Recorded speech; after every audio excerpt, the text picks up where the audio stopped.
You are live.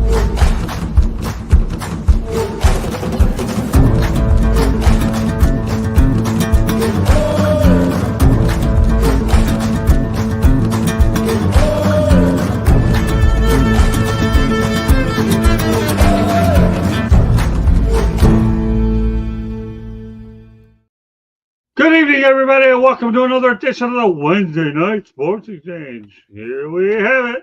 Candy and Emily and I get ready to go to Tampa for the NCAA Women's Final Four. But before we do it, we have some business to take care of on the Sports Exchange. Glad to have you with us. JB Ellis is out tonight, sick, under the weather. Prayers to my brother from another mother. But meanwhile, we got the other four of us.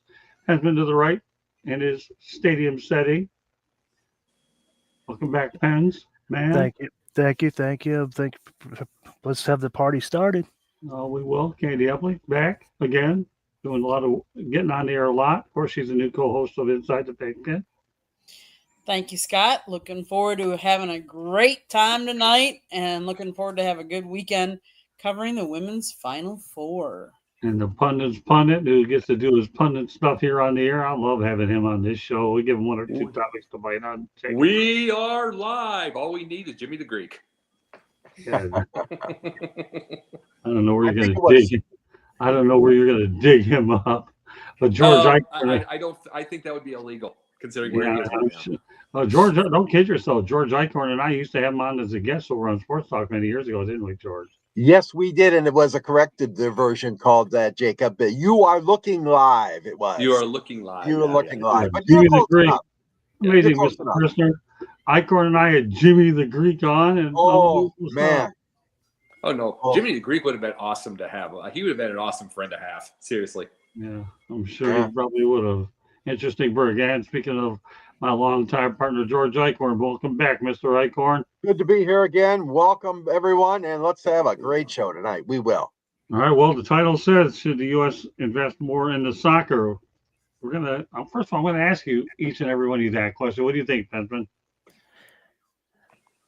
Well, in the last couple of years, soccer's been coming up in the ranks of catching up to that. So I would say yes to that. It's been more popular since the World Cup and LA Galaxy and all that. So I would say yeah. What about you, Candy? I say definitely yes. As in this day and age when people are really talking about hits and concussions and football being violent, more and more kids are growing up in the soccer realm of things. So yes, I think we need to invest more. And coming from, I'll be honest, when I lived back in Wisconsin, was soccer a big thing? Not a big thing, but it was a thing. Coming down here and living in South Florida and having a MLS team as Inter Miami, yes, I think because I've seen the excitement that the fans have, why not invest in some MLS as well? What about you, Jacob? Well, look at it this way. If you want to see anything else, just look at the crowds for NWSL. And they're also expanding. And they're doing that kind of stuff. And you had Messi bring in all that money to Miami. Right. And you had all of this stuff. See, in truth, though, also remember this. We're not going to play a political game on this one. I'm just saying it this way. There's a lot of the country that wants to go kind of more European anyway. It used to be, you got to remember, America used to be, like during the World War II time, it was very, very, very much, brute force, strong. And it came back a little bit with Reagan. But it was that everybody celebrated wars and they did all that stuff.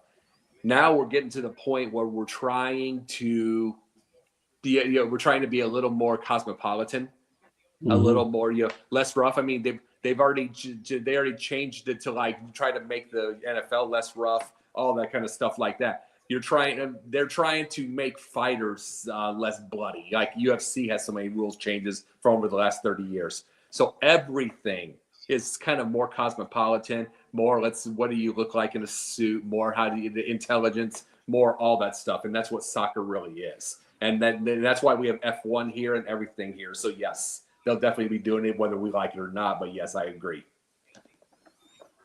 What do you think, George? Well, for the longest time, Detroit has been trying to get back on the major league scoreboard as far as soccer goes. So I had my first chance this spring to see a game at Hamtramck, which is used to be a Polish town right in the heart of Detroit, but now it's more ethnic based. And I'll tell you what, it was a great experience. It was an unbelievable crowd. And I have to say, yes, Scott, I really think that the United States of America should put more money, more commercial, more backing from commercial companies, whatever, into the sport of soccer. We see how far our women, especially our women's team, has won the World Cup. The United States men, they got to get it back into contention. They're never in contention for a championship, either on the Olympics or at the World Cup itself. So I agree. I think it'd be a wise investment to try to get more resources for the men's and the women's programs. Yes. Well, Well, George, let me- I have one thing to say with that. If when the United States men win it, because the women have already won it plenty. Yeah. People are going to think, but if and when the men win it, you are going to see the biggest amount of hate for the country you will ever see in your life. And let me explain why. It's because the one thing these countries have is soccer. I mean, Puerto Rico, let's just say Puerto Rico, El Salvador, any of these ones. Kids come from 3, 4, 5, 6 years old. They are dreaming of winning the World Cup. They are heroes for their land for life. All that stuff. It can be in Egypt. It can be anywhere. United States, win the World Cup. Yay! Wins football season. That's the thing. The thing is, there isn't anybody else. There's not a lot of people. Mind you, they want to win the World Cup, but the United States already has so much what the other countries don't. And the minute that the United States takes that, they just took the last thing that they can beat the world can beat the United States in. Well, I'd rather see it happen than not happen. Oh, I would too. I'm just telling you, the hate will be great because the United States took the one last thing that they had. Well, let me keep things in basic perspective. I have some interesting comments in the chat room that I'll post in a moment. I say yes because number one, it's an easy game that you can afford to play. Basketball, all you need is sneakers and a ball. And when I look at driving here in South Florida, Coral Springs, and I see it out in Coconut Creek as well, and Parkland, soccer fields are springing up all over the place, and all you need is a ball to play. So you can tell right now that you're already building from the grassroots level anyway. I say you definitely do. I'm not going to sit here and comment how indigent that the men's team is. That's another situation. The odds of them winning a Stanley Cup are like the odds of the Buffalo Sabres. Odds of us winning a World Cup is like the odds of the Buffalo Sabres winning a Stanley Cup. It ain't going to happen anyway. So I know I'm going to really alienate a few Buffalo fans that don't really frankly care anyways. And Joshua Dorsch says the only cup that matters is the Stanley Cup. I guess in his eyes it probably is. U.S. soccer is terrible. There's no question, except when you talk about the women's side. And I like Cyberuzzi. This is funny. I think Trump should put tariffs on soccer. I'm not sure what I want to make out of that one. But you know what? I'm going to give him the benefit of the doubt. I'm going to actually let him put that up there because it is an interesting take. But it's an inexpensive game to play. You have kids that are off the streets and on the field. All you need is just cleats and a ball, and fields are all over the place. So I say yes, invest into it.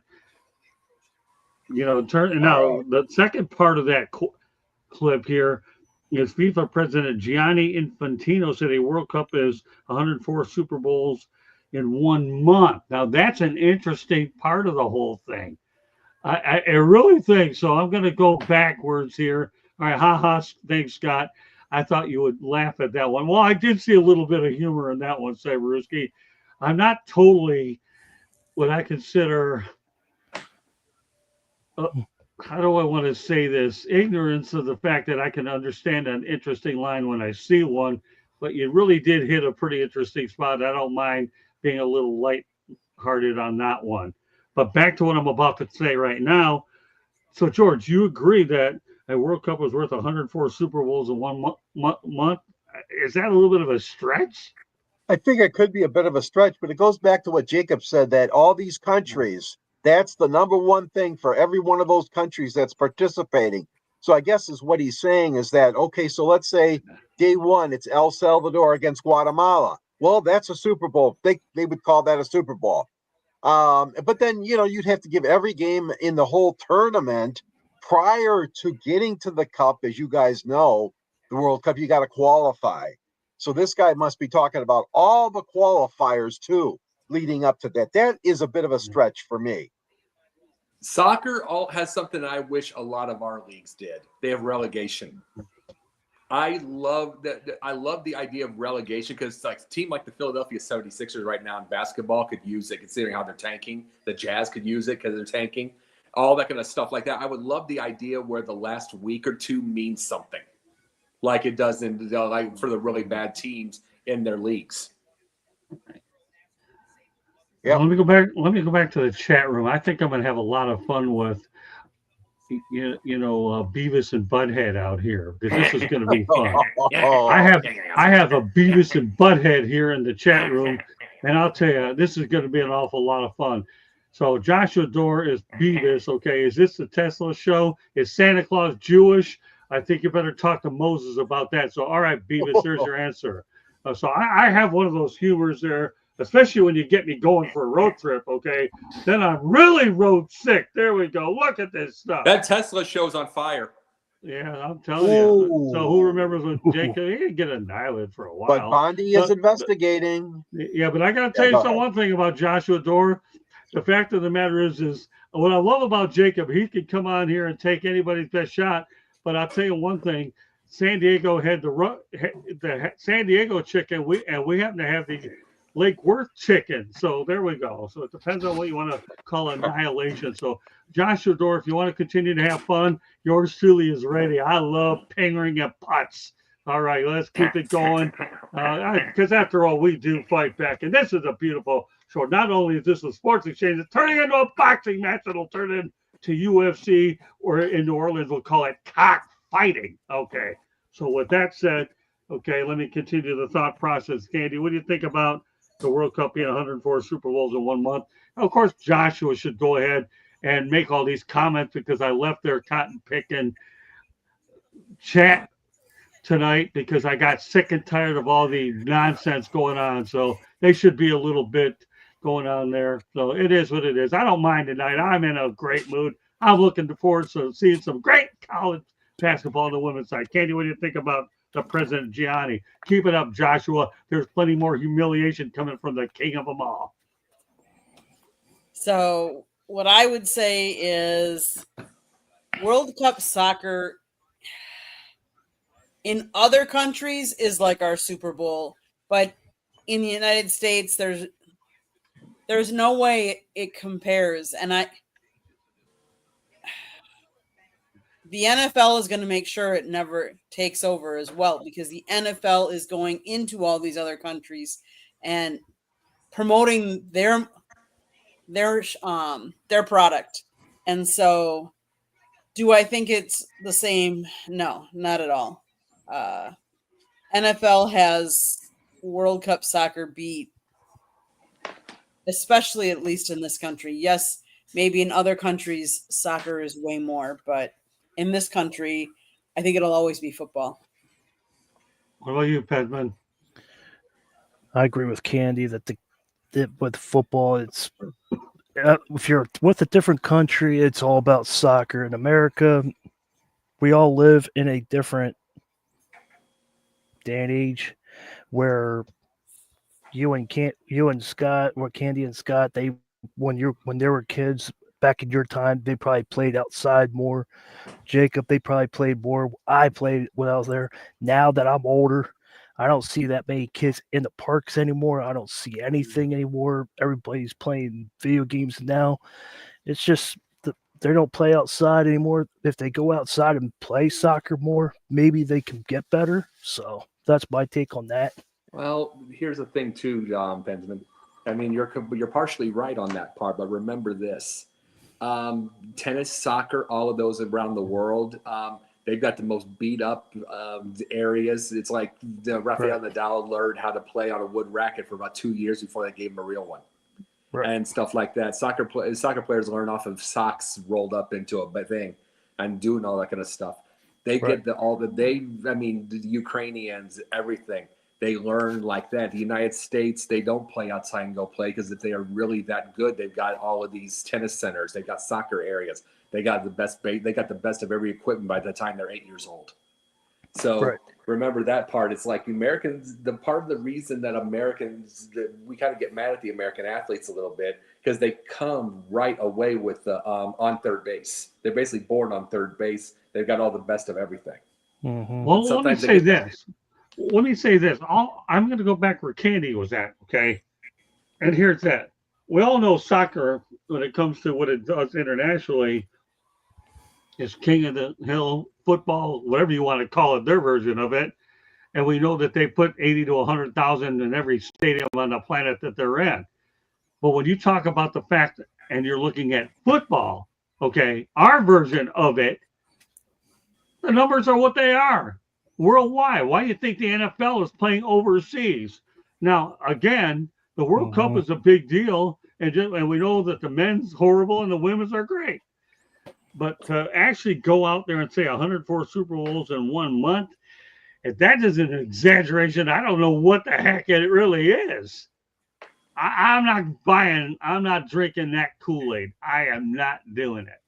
I'll drink that Kool-Aid by the time that Joshua Dore knows how to actually have manners, and the odds of that happening to me are like the odds of Jewish people and Arabs getting along, and that will never happen. So we'll leave it at that. No. Oh, yes, I love going there, and I haven't had a lot of caffeine today, but wait till I have it tomorrow. Great stuff. Yeah, Scott with the Mike Chuck references, Beavis and Butthead, not King of the Hill. You know it, brother. And you're on my platform, and you don't have the guts to go on one yourself. Yeah, so yeah, obviously all know that Joshua Dore is a butthead, and that is final according to these guys. All right, so with that said, I'll tell you, I'm on a roll. I'm excited. We're gonna have a ton of content. Candy's gonna be a recording machine. I'm gonna be an interview machine, and I'm gonna go out there and have a blast while I'm out there. All right, well, you know what?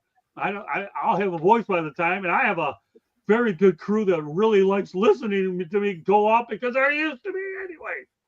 Candy doesn't look a little bored. Although she is waiting for the next topic. That's what Candy And- looks like all the time. She's just used to you. Candy is one of those Wisconsin girls here who has that Aaron Rodgers mentality. Relax, relax, relax. She's good. She has at it. ayahuasca. What's that? She has ayahuasca like Aaron Rodgers. I know. Ask her though. Come on. Here's Knock it off, half Jacob. asleep. Well, yeah, half asleep. Only in your eye, Joshua Dore. I still wait for the opportunity that you have the guts to come on here and face the music. And I know in my lifetime it'll never happen. I think your 2.5-year-old son Asher has more guts than you have. Okay, but that'll be a different story. All right, so Jacob, this is your topic, and we'll see if anybody wants to go out there and talk about it. An American couple held in Mexican prison over timeshare dispute. But we're talking about an Michigan couple decided to go to Cancun for a spring break trip, but instead they got greeted by sunshine and palm trees as they walked off the plane, and then they were greeted by law enforcement officers with handcuffs. Guess what? That isn't. Let me tell you something. That isn't a trip I'd want to take. So, as far as I'm concerned, the only thing I'm going to say about this topic, and then I'm going to go out there and say it, timeshares, I would be caught dead with one of those. I know my in-laws had them. They're trying to get rid of them. And you talk about useless real estate, if you even call it that. Please keep me away from that industry. And I hope and pray that Donald Trump, as much as he hates the Mexicans, finds a way to get them out of there. All right, Jacob, this is your topic. Go out there and let it roll, brother. Which he will. But the thing is, if you're dealing with something like a timeshare in Mexico, it's kind of like a Nigerian prince on an email. I mean, it's just, you're kind of putting, if you're believing it, you're kind of putting it on yourself. But truth is, Trump will get them out. He'll get them out just like he was getting the thing. And that's just not going to be political. It's just the whole idea of how he campaigned was, I'm going to do everything for Americans. So, and plus another thing about him, he also likes to say, I get along with all my enemies. So they'll get out of there. But in truth, we seem to be more naive than ever. You know what I'm saying? As a people. We seem to be more naive as the people than ever. I don't think there would be, like I brought up the whole Nigerian email joke, I don't think there would be as many as we see if people weren't falling for it still. And then you see something like this and they're falling for it still. In truth, what we need to be doing is this is where we need education with economics, everything within our schools. This is what happens when we have not had that all over the years. It's like they can do all their quote unquote homework, but look what happened. By itself, they didn't see that coming. They didn't put 2 and 2 together, put their piece it all together, what might happen a little bit. Wait a minute. By the way, this has been for a country that needs a passport, which can be removed from your hands, which can be everything that I want to see. Everything I want to start seeing is like if I want to see for the next part of my life, and I'll be 50 in 3 years. The next thing I want to see in the next part of my life is we get a lot more intelligent and we quit falling for things like this. Because this is where we've had the big problem is people want to believe everything they see. And I'll tell you this, like things online, I've fallen for a couple of things. Like you'll see it on there, like memes or whatever. But maybe that's just emotion. Some people want the get rich quick scheme instead of, work. And this is where we have the problem. And here's the deal. I don't like timeshares to begin with, Right. but when it's going across the world, wherever you're at, you kind of get what you deserve. And yes, they'll get out. And yes, Right. this will be everything like that. But how do I feel sorry for them if they're going to fall for things like that? Agree. And Door, it isn't a political show, but anytime you come across an issue like this, I'm not afraid to go ahead and address it head on, like I have been addressing you head on all show, and will continue to pound you mercilessly if you continue to act like the individual that I know you definitely are. And I know Candy's looking at me, but she knows that I'm a real nice guy. So Door, keep it up. And yes, the smartest thing in this chat room, it comes from Cyberuski. Asher has more confidence, that's for sure. I could see a future for Asher bursting in this business. I can really do. So he might have personality, but his daddy doesn't have it. George, what are your thoughts about this situation in terms of it being a Michigan couple? I know it's a sensitive issue there for sure. Well, it is, but I think it was a big risk that this couple took. If they knew they had some financial obligations or they're having trouble with this settlement or whatever it was with this timeshare, you just don't take a trip to Mexico. I'm sorry. You got to sometimes step back and use common sense and say, no, honey, we just can't do this right now. And I'm not trying to say you could predict everything. No, you can't predict everything. But the fact of the matter is that they knew that there was this issue with the timeshare and with the owners over there. So that was a huge risk on their part. I'm sorry it happened, and I do hope that they get out. They shouldn't have been jailed like that and right away. And who knows what else they put this couple through. But fact of the matter is that they are there and they got to get out. And hopefully the American government can help them out. And their daughter, by the way, and I know this is not related, but their daughter was one of the victims of that idiotic, foolish, criminal Nassar, which has really put a spin on this like you wouldn't believe, because this poor gal, she went through so much in her life, and now she's trying to get her mom and dad out of jail. Just tough issue for that family. Now, I will say this. I've had a good time in Acapulco and Cancun and Cozumel. So there are parts of Mexico that are pretty good. But the problem line with this couple is they had a timeshare, and that was almost like double jeopardy. And that was something they've run into. And that's why this topic is, even though it's a sports exchange, because of the fact that we have Jacob on here, I'm trying to bring a certain elements of pundit back on here and get away from certain things. So Jacob and I and George and Candy had a good run on that show. So I don't mind bringing pundit back on to some extent, because I know Jacob is one guy who really had a lot of passion for that show. So I will tend to bring one or two sports topic on to accommodate a guy who's definitely a spark plug. That was a good show, and I still want to make sure that we keep that legacy of that show going. Yeah, it really was. That's why. Yeah. So to justify Mr. Door, that's why we take a chance to go after a non-sports topic. Now we'll see whether or not you comprehend 101, but that's just some information that you can put in one ear and make sure it doesn't go out the other. Candy, some thoughts about what you saw in Mexico? I know she's wondering, why is this guy going out there and treating the door like a dartboard? Because he deserves it.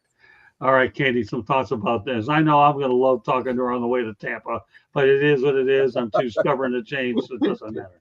You want to talk about Mexico, Candy? I don't have a lot to say. I mean, timeshares are what they are. You always have to be careful getting into them, especially if you're going to get into them outside of the country. Unfortunately, I'm on a side where I see, in my line of work, in my daytime job, I see a lot of scams, a lot of people getting taken advantage of. And there's only so much you can do. And I know people that I personally have told them not to go ahead with what they were doing because I knew they were being scammed. And yet some people still do it. You can only control people. You can't control people. You can only give them information, and what they do with the information is up to them. So I feel bad for them, but you also have to be very careful. No question. Penman, any quick thoughts? I defer this. Yeah, I figured you would. No problem. But we're not going to defer this next one. Michigan State will not hold the spring game in fear of player poaching. I talked about this earlier on the Motor City Madmouth show with Darwin Kelly. George, you're obviously closer to the scene than we are. What are your thoughts about the Spartans' decision not to play it because of player poaching? I don't know. I just think this is all playing into all this stuff about the players and the portal and the NIL and just the way college football is going, becoming more and more like the minor league of the NFL. I don't think it's the right decision. I really, tradition is that you all have a spring game. Now, that doesn't say everybody has to have one, but it is something that the fans look forward to, the alumni look forward to. They make a day of it, and the coaching staff gets an opportunity to see so many different guys, so many different formations, so many different plays. And this poaching stuff, I don't know if that's a good enough reason. I really don't. I would still play the game if I was Michigan State. What do you think, Jacob? There's a lot of them doing that. But the thing is, even Colorado's trying to get a spring game against Syracuse.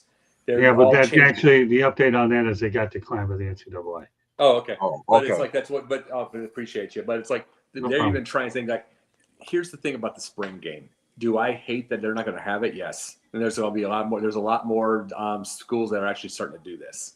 But here's the deal about that: when you're playing a regular spring game in a more sane world, because we don't have a very sane world right now in any which way. In a more sane world, you get them on. You've got the first team versus the second team, green versus white, whatever. You've got all these players. You're seeing who can really move up into the on the roster, who can be able to do this. It's like, oh my, let's just say, for instance, let's just say it's Nebraska's spring game or whatever, and it's Tommy Frazier. It's like, who's going to be number 2 behind Tommy Frazier? So we're watching this. That's what that is. That's what that was for. It's like, ooh, that quarterback has 2 interceptions. What's his name again? Well, he's moved up. That's what that was for. But now with NIL, you can't take an NIL baby's job. No matter how good someone does, you can't take their job because they're paid for. The minute their job's taken, they're gone. So, and you know how many NILs are on those teams now. So The biggest thing is, why have a spring game and why risk everything when they already know they're not going to lose their job in the first place? The whole point of it was to see who our new set is. Even some of the bench people might have a small chunk of money. So it doesn't, it really doesn't matter anymore. Like I said, in a sane world, the spring games are fun. That's 40,000 people have something to do on a Saturday. But we're not in a sane world, and it's all business, and it's all that. So there's just going to be more and more teams doing this. Candy? In the 2024 to 2025 college football transfer portal cycle, over 11,000 2,000 NC2A football players across all divisions entered the portal, with more than 2,600 FBS players entering during the winter window. The transfer portal, the spring window, is only open for 10 days. It opens on April 16th and closes on April 25th. Well, when do most of the teams have their spring football game? Right around that time.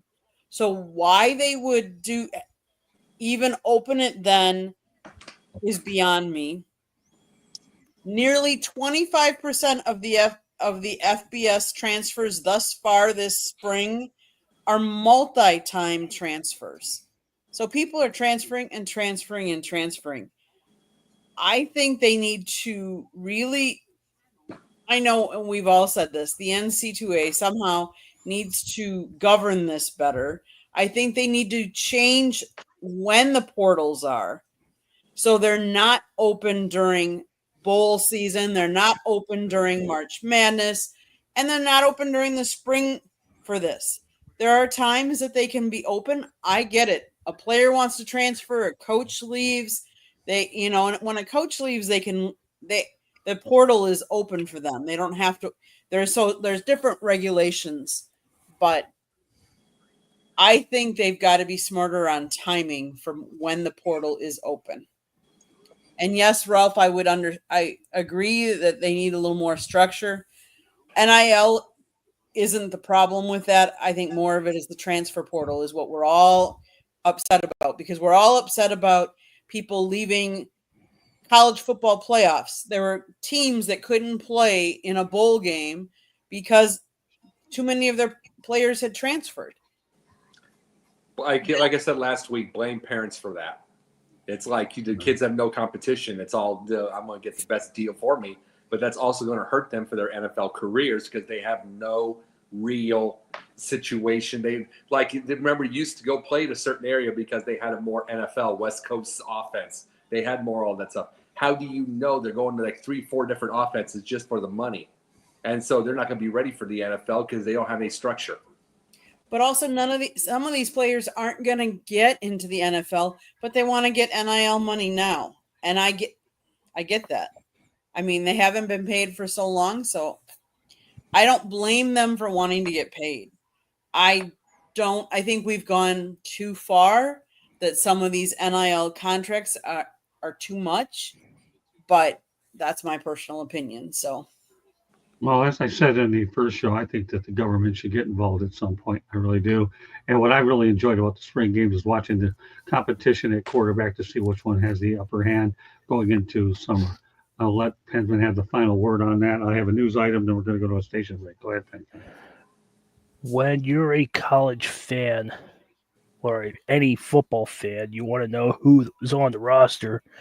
And you picked the wrong Michigan, by the way, but we'll let that go. But Michigan State is like green and white game. But you want to know who the second string is. So you want to know who that is. So that's just, and you want to know who the scouts are there to figure out who's going to be coming up. It's just not going to be worth it. So I think it's stupid for them not to play the spring game. So, and I think the transfer portal is a big mistake. The NIL I can understand, but the transfer portal, it doesn't teach kids how to lose properly. They're like, oh, I lost. I want to get traded to this team. I want to get transferred to this team. This team's still in. It's just a waste of time. Candy, put Ralph's comment about soccer. He wasn't here at the beginning, but I think his comments worthy of putting on the screen. The U.S. should invest more in soccer. Soccer is hot right now. No question about it, Ralph. Glad to get that out there. A news item I want to report here that the New York Yankees have set the MLB record for home runs through the first 4 games of 18. They had 2 against the Brewers in a 4-2 win, 9 against the Brewers in a 20-9 win, 4 versus the Brewers in a 12-3 win. Of course, they had 3 against the Diamondbacks in a 7-5 loss. That's what they have. They set a record for 18. With that said, nobody needs to comment on it. Just a fact that I'll put out there. Candy, time for a station break.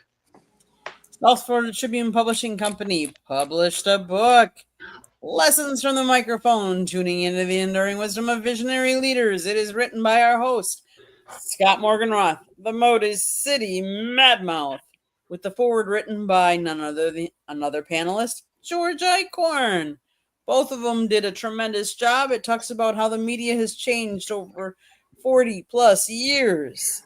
Get your copy today. It's available on Amazon, Barnes & Noble, Kindle, Google, and Apple Books. There's also a link on our website, www.southfloridatribune.com.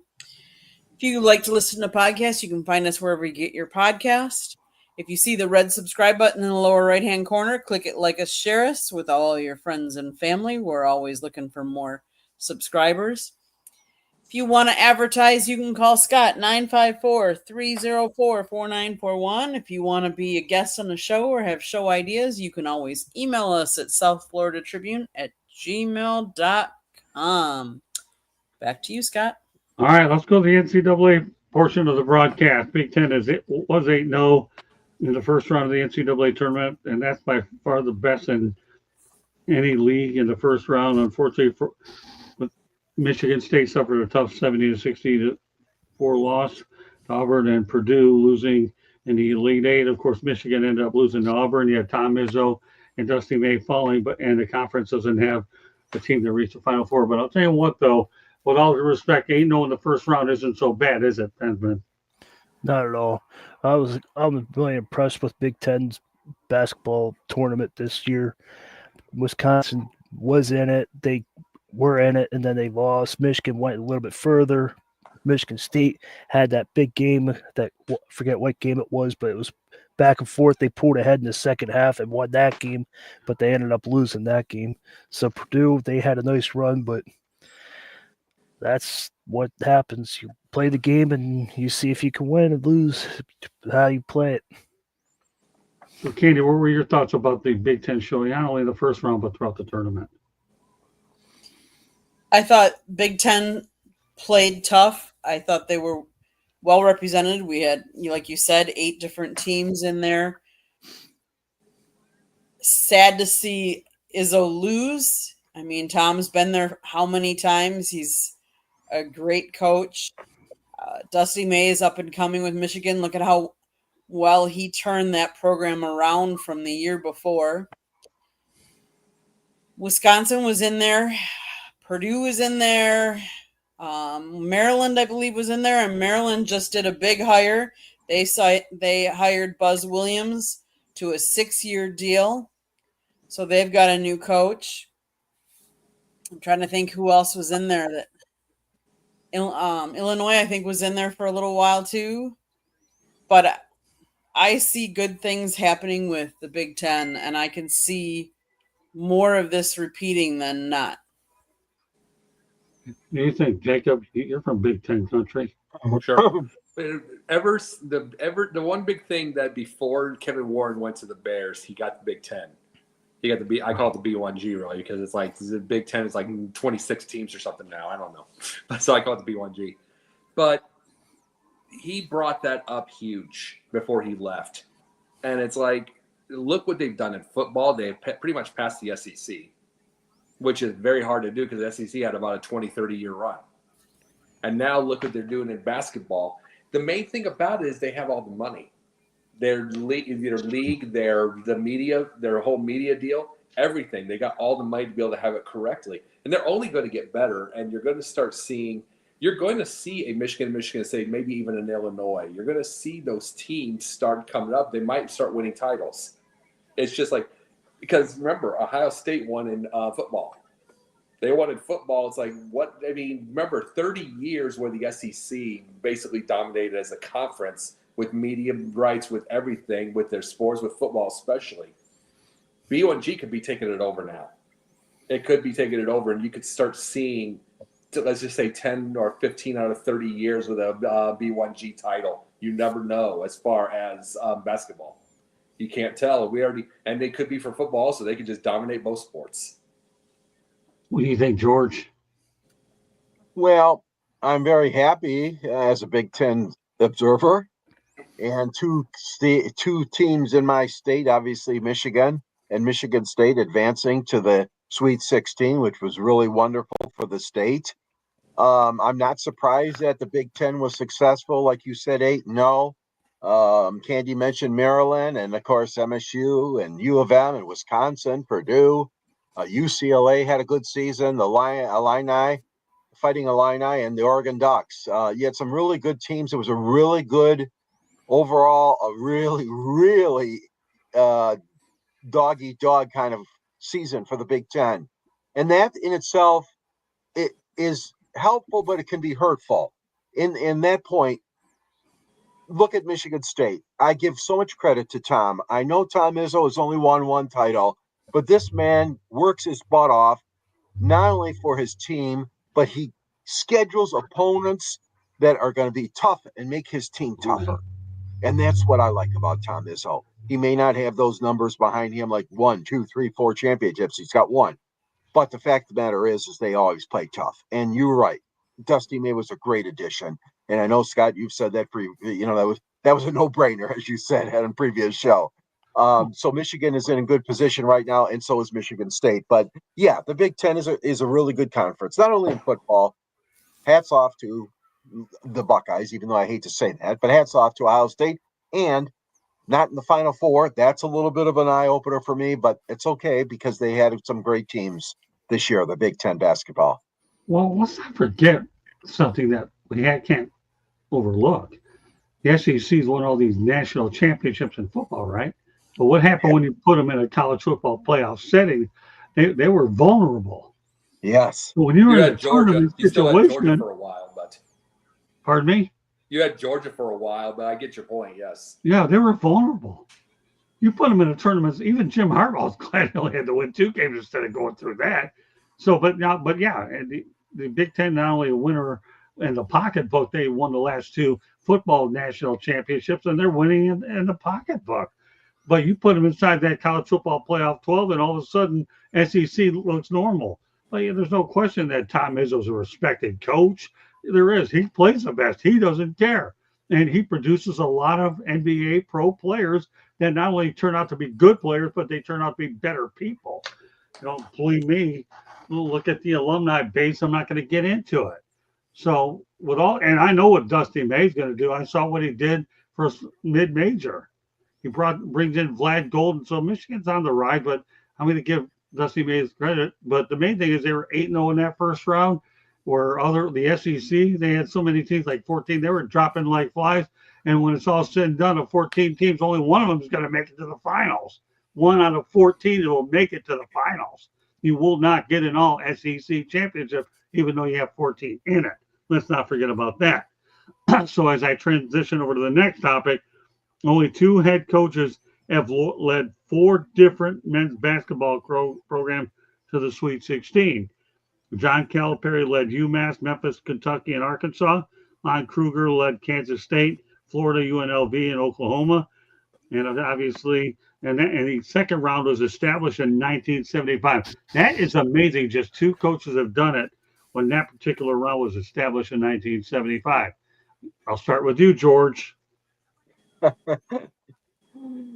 Well, when guys, I always look at that as a very, very test of a coach. If he can move to another school and start a program, be successful, and Calipari, and Dusty May has done it now. It's really, really impressive to me personally because it shows you that the depth of their knowledge, the depth of their coaching ability is right there. It's not just I got lucky in one town or I want to stay now.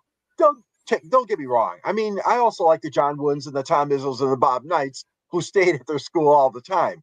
But these guys that have gone on and won multiple championships with different towns, different teams in different towns and college campuses, I mean, that is really outstanding to me. I do admire those coaches, maybe a little bit more, but there's still some great coaching left in those guys. There really is. Well, let me say this. In another sport, a guy I'm all too familiar with, the 2 guys I'm talking about are program builders, and I worked with Howard Schnellenberger for a lot of years, and thankfully George had the opportunity to meet him. Howard Schnellenberger should be in the College Football Hall of Fame, but the problem is his record isn't 600 or better because he not only built programs from scratch, but he saved them from going under. and they don't judge it that way in college football. That to me would be a debate for the ages, and I know about it because I've lived it with this guy firsthand. And Howard Snellenberger was like a father figure to me. But those guys are impressive because they are program builders. What do you think, Jacob? Well, look, you brought up from Howard Schnellenberger. His type of building is my kind of dream if I'm going to be a coach. I already Right. know, hypothetically, if I ever made a college football as a coach, I already know for sure I would never make a Hall of Fame because I'd want to build like him. So if they're going to do the 600, I don't care. But the big thing I also look at, and you brought up a good point there, George, is you're going to different areas and you can be able to continue. But think about using your system and how you can do it in different parts of the country. Think about this for a second. You go to the West Coast, it's more flash style, the faster, movement, all that kind of stuff. It's Hollywood, it's Showtime, if you will.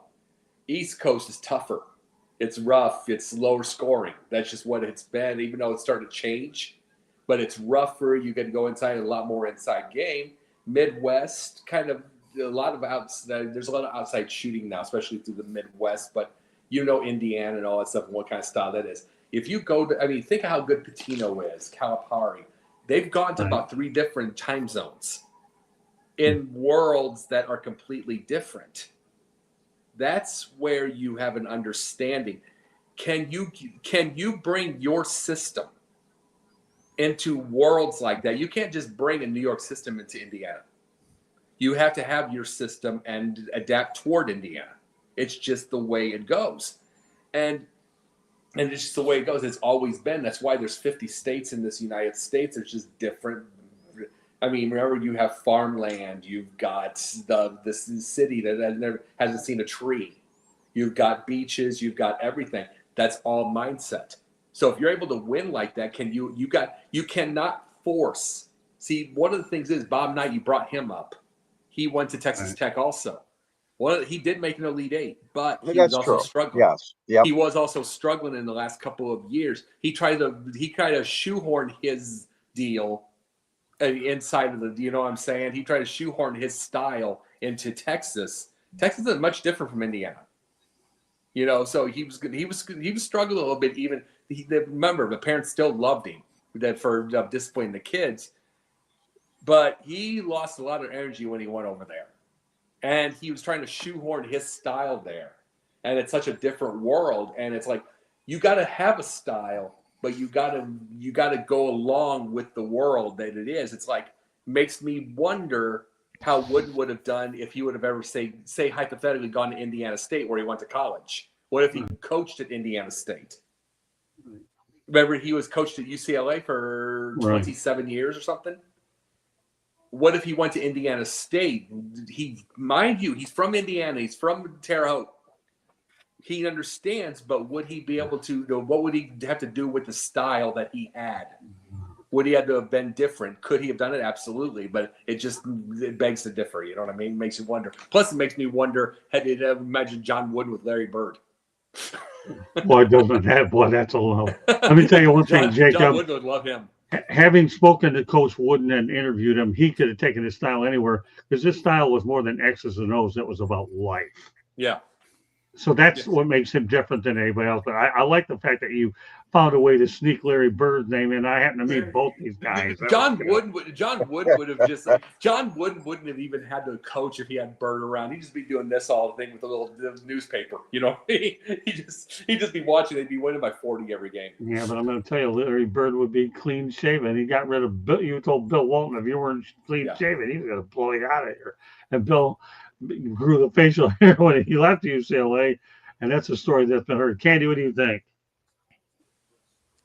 I think,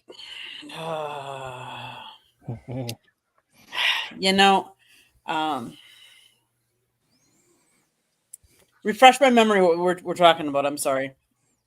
Talk about 2 head coaches leading Boer men's basketball programs to the Final Four.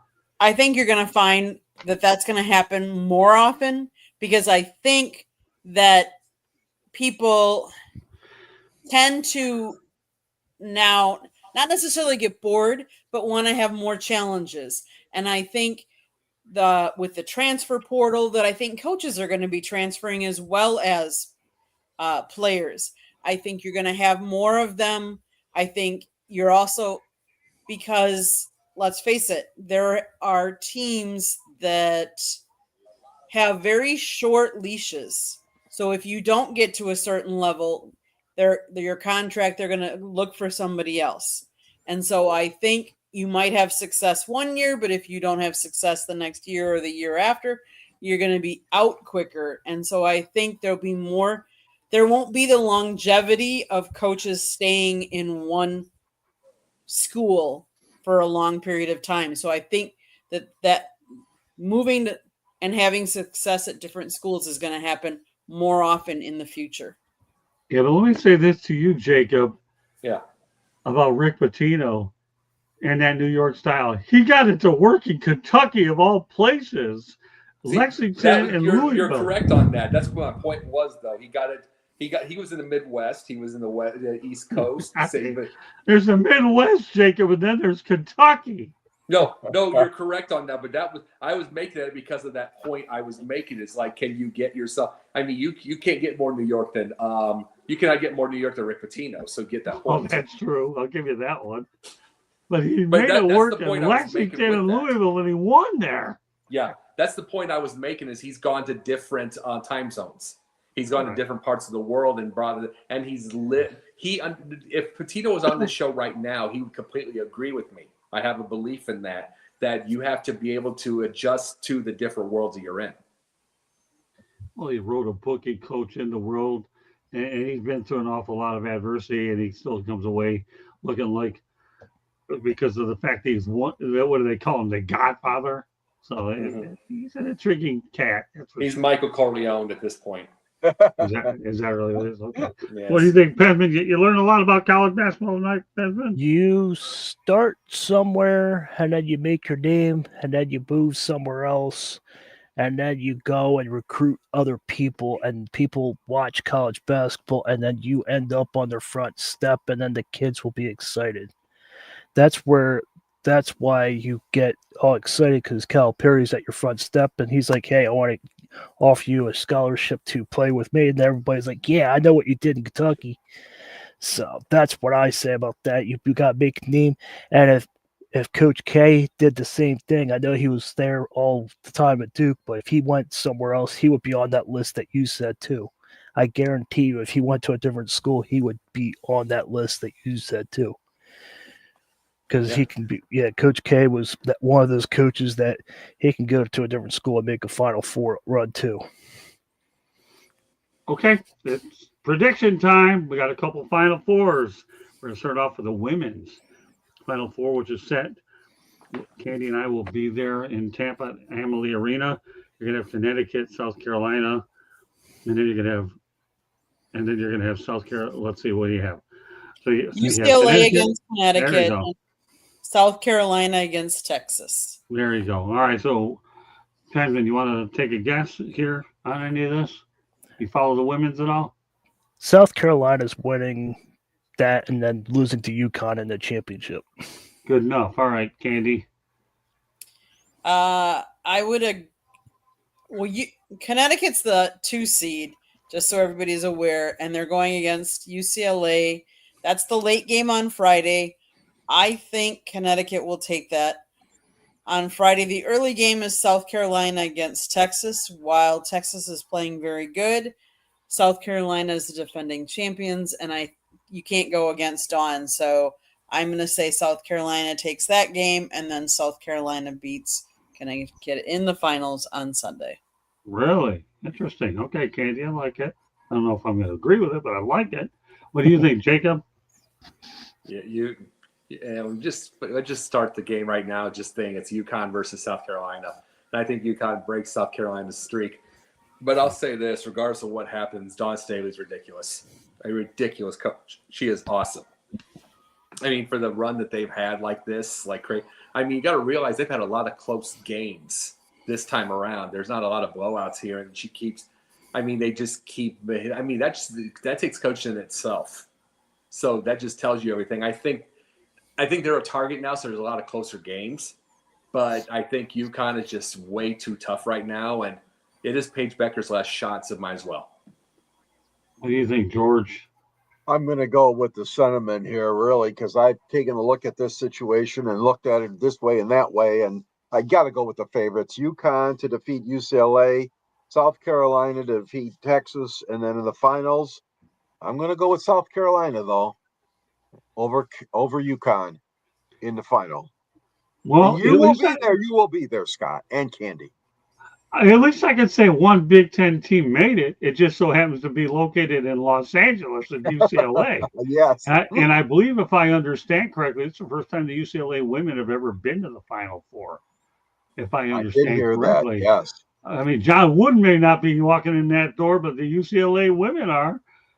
So, I mean, sentimentally, it would be great to see a UCLA team win it all, but there's perception and there's reality. And the fact that we're seeing a Big Ten team on the West Coast, I must need a new geography lesson because I called you out on it the other night, George, when it came to the Oakland Sacramento situation. But yes, UCLA is in the Midwest. No, it isn't. But reality is South Carolina and UConn. I'm a big individual that I like to go for storylines, and a real Disneyland. I'd love to see the University of Tennessee against Connecticut, Pat Summitt against Gino Auriemma, but rest in peace, Pat. The next best thing is watching Gino Auriemma win a ring. He's won so many. What's one more? Nothing like seeing another iconic coach winning it, and I'd like to be there when it happens. So, and I'm gonna be there when it happens. Right there, you have it. He hasn't had enough titles. I'm telling you. I mean, he has not won enough. You know, we need to root for him. It's kind of like rooting for the Yankees. Yeah, but come on, Jacob. I know you recently covered an event recently. Is that correct? Correct. Yeah, of course. Yeah. Yeah. Well, so when you get credentials, you're going to learn that storylines are really what you're striving for. And I know my beloved here is going to be out there working her tail off to make sure we have another one. And one of the intriguing things I'm looking forward to when I get to Tampa, by the way, is catching up with an old friend of mine who used to be who was big in Hillsborough County basketball. Her name is Jackie Eisenhower, who played at Gaither High School. And I'm going to tell you, in Hillsborough, I'm looking forward to catching her up probably on Friday and talking about girls basketball before we get to the ladies. That should be something I'm really looking forward to doing. So it'll be kind of neat to be back in Tampa. Obviously, my old neck of the woods, being a USF guy, because if it weren't for Brian Seagrass, so Candy and I wouldn't be doing this in the first place. But it's going to be surreal. But yeah, I got to go with this guy. I really do. Storylines, Jacob, when you're in the journalism business, really what it's all about. There's nothing better than see Gino pull it off with Paige. So if he wins, do you think he retires? You know what? That would be unbelievable if that did happen. Hey, listen, Candy, remember when we went to NSMA and I had an opportunity to talk to Bob Lee, what happened when we were driving back? He retired, right? Yep. Maybe Imagine taking his place. And then think about it, I went to Super Bowl and John Elway retired. I have a track record of people going out on top. Well, I'm just saying though, imagine taking their place. I mean, imagine taking the guy's gonna have 12 rings if he wins. Can you imagine taking that place? Well, if that's the case, we're bringing back Pundit for a cameo appearance once in a while. But all right, anyways, let's go to the men's side. Men's Final Four. The stage is set. Auburn, Florida. Florida won the first one, I think, 90-81. The rematch is set for 6:09 on Saturday. Duke, Houston, 8:49. Florida has the third best NCAA tournament record of all time at 52-30. All right, Penton, give me your winners in the semis and then the finals. Florida and Duke in the semis, winning, and then they face off in the finals, and then Duke taking it, not by much, but Duke's being world champion, and John Shire winning his first national championship. Okay, seems like a sound pick. What do you think, Candy? I think we have the possibility for some really good games here. I do think Florida, their historic season, the way they've played, the way they came back in their last game, I think they take it to Auburn. Although I think Bruce Pearl and his team, watching them play Michigan State, how they took it to them, I do think it'll be a tough matchup, but I think Florida does take that game. I think Duke will handle Houston. But then I'm going to go with the upset, Mr. Pensman. I think Florida's going to take it to Duke. No, that's fine. That's fine. Why do you think that's an upset? I do. I do. Okay. All right. Fair enough. What do you think, Everybody has different opinions. Exactly. Not that she's right, but no. Right. Right. Nobody's right yet. Right. No, I think Houston looks at points. I really, really like, especially the defense. I mean, Georgia gets understand what I'm saying. Defense is what we've watched in our life. As far as the way we watch basketball. You know what I'm saying? We love a good old school defense, and Houston's got that. I mean, they got a 70-year-old coach. You know what I mean? Yeah, right. Calvin Sampson. They go, and I love it. But as far as the offense goes, outside of the first round against Southern Illinois University Edwardsville, they get lulls in their offense. Houston gets lulls in the offense. Duke is going to take advantage of that. Mhm. You can't lull offense on Duke. They're just too. They just move too much. They move it too much. They get points in bunches. So yeah, I think it'll be a close first half, and they're going to pull away in the second on Houston. So I'm going to say Florida. And I think Duke. I think Duke wins by 10 against Florida. By the way, did you know Calvin Sampson used to be an assistant coach for the Milwaukee Bucks? That doesn't surprise me at all. There was a period. He'd remember Jack Sikma. Let me tell you, there was a period of time he got run out of the NCAA because he had some violations in a couple of stops, so he took his pit stop up in the NBA. Remember his very first, Kelvin Sampson's very first the NCAA coaching job was 1987, so it's been a long time. Yeah, well, he's rebounded well in Houston. So just a little note, but for all you Milwaukee Bucks, Kelvin Sampson was there, and now you get to see him this weekend. George, what do you think? Well, I'm going to stick with my brackets. I'm only missing one out of the four. Originally, I had said Auburn against Maryland. I took Maryland as a real long shot, and it was real long. I'm going to go with Auburn because, they beat Michigan. They beat Michigan State. They got a really good test against those two Big Ten schools leading up to this game. I'm going to pick Auburn to beat just by 2 points. And then I got Duke over Houston again. Duke highly favored with Cooper. I really think that Duke and Auburn will be in the finals. I probably would think Duke will win it all, I'm going to say. But any one of these four number one seeds, come on, folks. We know any one of the four. You can mix them up any way you want. We're in for some great basketball, and you guys are too for the women's Final Four. But this is going to be a great Final Four, both the men's and the women's side. Yeah, no Cinderella stories here. My prediction, I definitely have to go with Florida over Auburn, and then I'm going to go with actually Duke over Houston.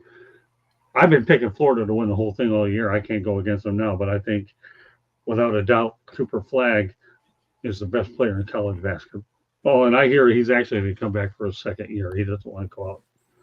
I've wanted him to. I want to hear that. That would be great if he did. I want it because He make him a did. legend. He is coming back, George.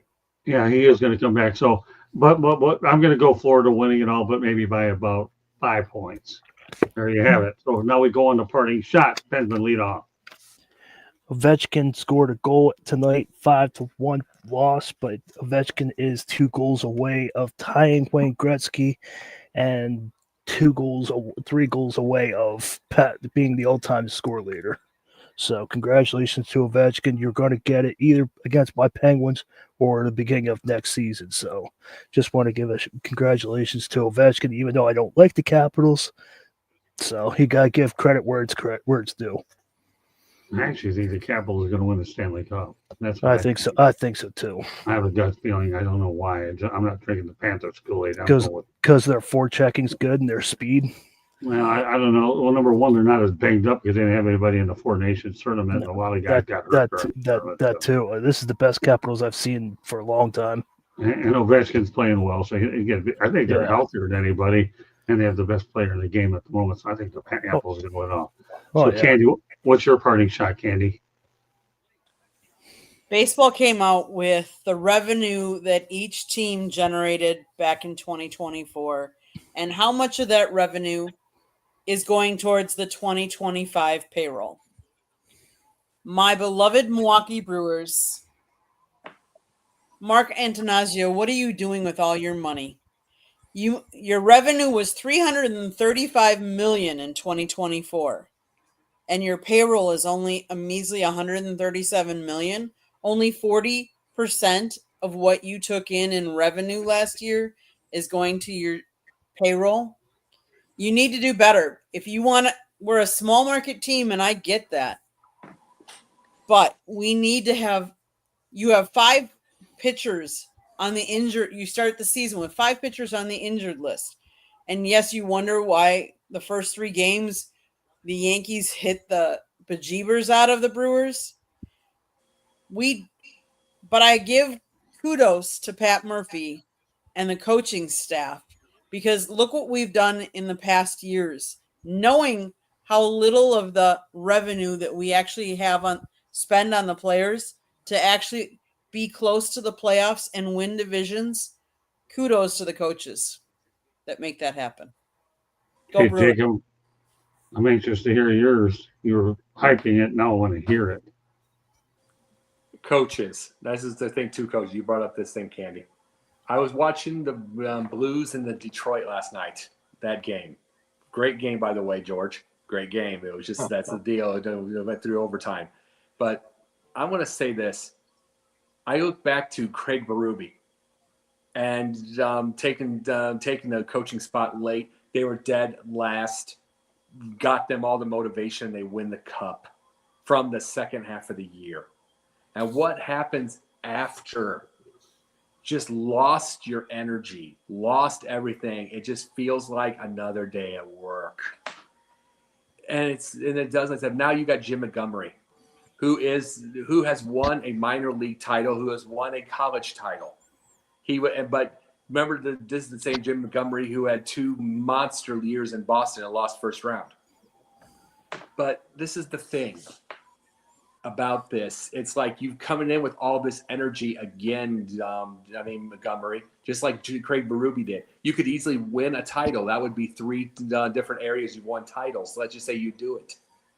But then what happens the next year and the next year? And this, it reminds me of what I'll bring another Larry Bird thing for a second, Scott. Reminds me of what Larry Bird said. Okay. 3 years and the players stop listening to you. He said that himself is why he left. Personally, I think the way the Bird already coached, I think he could have gotten 20 and they wouldn't get tired of him because he managed the game better than anybody I've ever seen. He didn't try to overwhelm it. So he would have been great in any level. But he had his decisions and he did that. But this is what happens with coaches. And I would love to be able to get to this type of thing. They don't energize themselves. See, you're talking to somebody who had a dad who's 50 when I was born. He had a wife 18 years younger. My mom's 18 years younger than my dad was. But so you want to know what that does? It makes you get younger fast when you're 56 years old and you got a 6-year-old in the house. You know what I mean? And it's your son, not your grandson, you have to get rid of. And you've got a teenager next. It makes you young quick. And that's the point. I grew up with somebody who was gray haired, like I've got right here. I got it before he did, actually. But I got somebody like that. But I got somebody who's always looking younger, fresher, all that stuff like that, trying. And this is but the thing is, with coaches, they seem to get older after that first year. I don't know if it's the NILs for college, and I don't know if it's using the players, and it's all business side that drives them crazy. But they get old, and then they have to go energize themselves in another place. I have to ask this: why can't you figure your energy constantly wherever you're at? Why can't you keep it up? What happens with you? Why does a Jim Montgomery have to go from Boston, go to St. Louis, and why does St. Louis have to have, what happened to Craig Berube after his title? Why couldn't he keep it going? It's like, do you just, in your head, do you just wear out? That's the whole thing I have to say. And this is for every coach. Look at Michael Malone in Denver. He's got a title, and now people want him out, and his team looks very, very, other than Jokic, his team looks very, they look tired. And it's like, is that based off the coach? Why are they getting tired? Why are these players getting tired of you? Look in the mirror. Why are they getting tired of you? Are you actually getting that old? Is it you? And what do you have to improve? Jacob, would you add Mike Sullivan to that too? Because Yes. he won back to back, and then all of a sudden he fell off. Yes, I would What- absolutely do that. But that's what I'm saying to coaches. Right. I just brought it up just because of what I grew up with. I had a different deal. I mean, I went to going to schools, going to like when I was in school, and you have the parents, teachers there, and whatever. I brought up my dad for a second there. He was 25 years older than everybody there, but they went to him. He didn't go to them trying to look younger. They went to him. He was always, not saying he was the most forward in the world, but he was trying to be. The idea of energy is getting forward and learning and looking. And I feel like that these coaches, no matter what, they have to get their energy by going somewhere else. If you're meant to win somewhere else, keep your energy there. What happens? Look in the mirror, figure out what's going on. Now, Jacob, if I understand correctly, Craig Berube landed with the Toronto Maple Leafs, didn't he? Sure, Oh. but I was saying he wore out with the Blues after winning the after winning the cup. Well, yeah, I get Yeah, that. but it's like, that's what I'm saying. You're correct on that, and he landed there. But what happened when he was in St. Louis after the fact? Why they didn't come close afterwards? Oh, no, I And agree. it could happen with Toronto too. You know, you can never tell. Now, the NHL's a tough gig to keep. It really is. The coaching turnover there is extremely high. But I see your point. It's an excellent point. I'm not downplaying the significance. Right. Hockey players are an interesting breed. They are. But Well, I was bringing up Michael Malone with Denver and everything. He wins a ring, and then all of a sudden, I mean, they look tired. The team looks tired. And that's where I was saying it's like it's up to the coach to keep the energy going. And it's like it can be Tom Thibodeau also. He hasn't, I wouldn't say he goes to rings, but he's at 60 wins most years. But they wear everybody out all the time. And it's like, you got to figure out how to do the energy to keep things going. I agree. No doubt about that. Mike Sullivan, Michael Malone, he's done a wonderful job at Denver. Go ahead, George. Yeah. Well, my topic, parting shot, is really something way far out from what you all are talking about. We lost Nancy Healthy on March 29th, 2025. She was 89 years old. If the name's not familiar to you, there's probably a reason. She was the longtime organist of the Los Angeles Dodgers at the famed Dodger Stadium. She began her career in the mid-'80s. She filled in for a friend doing the California Angels games at Angel Stadium at the time. And before you knew it, she was offered a job with the Dodgers as their longtime organist Helen Dell was about to retire at the end of the 1987 season. So Miss Heffley auditioned at an exhibition game between the Dodgers and the USC Trojans. Imagine that. On Valentine's Day, February 14th, 1988. She didn't plan out her programs, her games at Dodger Stadium. She got her cues from the events that were occurring on the field and during the game, and including a variety of pop, rock music alongside older and less commonly played numbers. B, as they called her, B, alongside announcers Vin Scully and Rick Monday, was a great crowd favorite every game at Dodger Stadium. She announced her retirement on October 2nd of 2015 following the 15 season and was replaced by the LA Kings organist Dieter Rule. Now in Detroit, we had guys like Dan Greer at Tiger Stadium. We had Art Quattro at Olympia Stadium. And we've had other organists as well. Nancy Faust.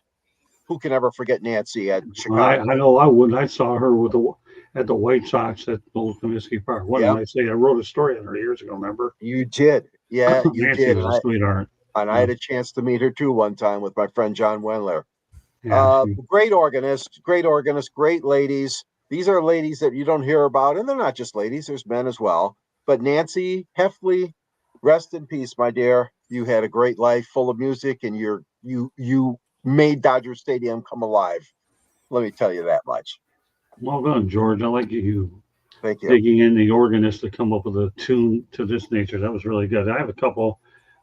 One of the reasons that Joe Dumars never got another general manager job is because of this guy, Carmelo Anthony, is going into the Pro Basketball Hall of Fame. How about that? 2025 Hall of Fame class. So Carmelo Anthony is going into the Hall of Fame. Joe Dumars never sniffed anything after he left Detroit. Second thing I want to mention kudos to the Western Michigan Broncos who are going to the Frozen Four. How about those Broncos? Candy's been to a Frozen Four before, and kind of give it to those guys that play out in Kalamazoo. Well deserved, for sure. So that concludes this edition of the Sports Exchange. But before we go away, Candy's going to take over, give our information, and everybody has a chance to identify themselves. And we're looking forward to the challenge of coming up with some great content as we hit my old neck of the woods. All right, Candy, take it away. South Florida Tribune Publishing Company published a book, Lessons from the Microphone, Tuning into the Enduring Wisdom of Visionary Leaders. It is written by our host, Scott, the Motor City Madmouth Morganroth, and the foreword was written by George Eichhorn. Talks about Scott's 40-plus years in the industry and how it has changed and evolved. If you want a copy, it's available on Amazon, Barnes & Noble, Kindle, Google, and Apple Books. There's also a link on our website, www.southfloridatribune.com, where there is a link to our merchandise store and a plethora of great content. Go check it out. If you like to listen to podcasts, you can find us wherever you get your podcasts. Monday nights is baseball night. Tuesday night is football. Wednesday, Sports Exchange, and Thursday, Fire Up is what you never know what you're going to find. But this Thursday, we are headed to Tampa to cover the women's Final Four. So there will be no programming on the South Florida Tribune channel, no Fire Up, and no Sports Exchange tomorrow night. But we will bring you some awesome content back. If you see that red subscribe button, hit it, like us, share us with all your friends and family. If you want to advertise, call Scott 954-304-4941. If you want to be a guest or have topic ideas, you can always email us at southfloridatribune@gmail.com. Check out Scott's latest YouTube videos. He's recently, preceding this on the Motor City Madmouth, he talked to Devon Darwin Kelly. And they talked about NIL. And then earlier this week, I mentioned this, Kevin Rand. He's a former MLB trainer. But go check that out as well. Check out our website. If you want to advertise, call Scott 954-304-4941. If you want to be a guest, email us at southfloridatribune@gmail.com. And one last thing, on Tuesday nights at 7:30, I'm on the Chicks podcast, Chicks and Salsa, or 3 Chicks in a Pod. Check us out as well. All right. Thank you very much, Candy. All right, George. You can reach me at the South Florida Tribune. Read me, I should say. Read my articles at the South Florida Tribune under the contributors section. And at the end of my column, there's always a link there to my book, which is available on Amazon.com. It's called Detroit Sports Broadcasters on the Air, which chronicles 90 years of broadcasting in Detroit with, there's a picture of it. I like that. Yeah, the winger, the old Red Wing mascot on there with Bud Lynch and Gordie Howe. Can't get too much better than that one. And, of course, my friend Paul Carey and Bob Reynolds interviewing Bruce Crampton, the golfer. You can reach me at gicorn@yahoo.com. You can also reach me on X, Sanji Sports 99. And LinkedIn is a good place to reach me as well. And, hey, great being on these shows. I love it. Glad to have you, George, my longtime partner in crime. All right, Jacob, go ahead. Well, I was at the Truist for an event on Representative Sideline Sports. Yeah, everybody saw me on Facebook. So I get credentials to do that here and there. I'm on this show. I'm on this show and stuff like that, and I'm starting to book a couple of little tiny acting stuff. So you're going to probably start seeing me around a little bit, and I might be doing more shows as the time goes on. We will see. Good for you. Glad to have you on with us every Wednesday night. I always look forward to it. And Right. I appreciate it, but I've got family that's been trying to call for ages. I better get going. All right, I'll well, talk that's to no you problem. We'll see you next Wednesday. Thank you. Thank you very much. Bye-bye. And last but not least, we have Pensman, and then we're going to call it a night.